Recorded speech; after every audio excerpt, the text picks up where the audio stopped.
Hello students, today we are going to learn 10 lines on Ordnance Factories Day. 1.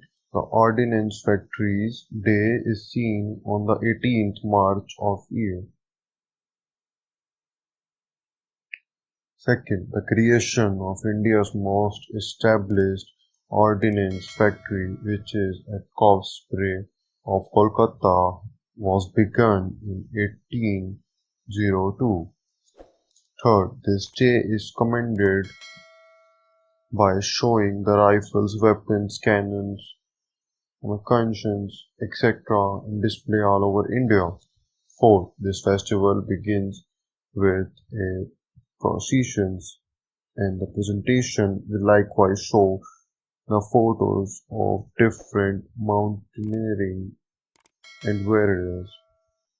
Fifth, the day is viewed as an occasion to affirm the Ordnance Board's commitment to the country by methods for guaranteeing excellent items for India's military.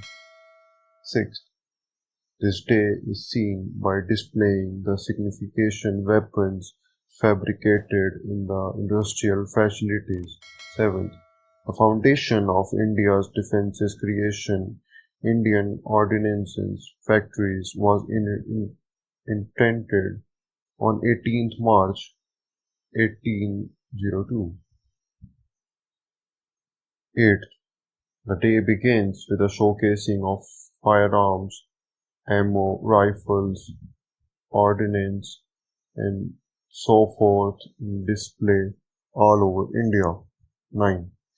A few exercises are coordinated on the day, reduced by the industrial facilities representatives. 10th, normally the shows or celebration are available to all.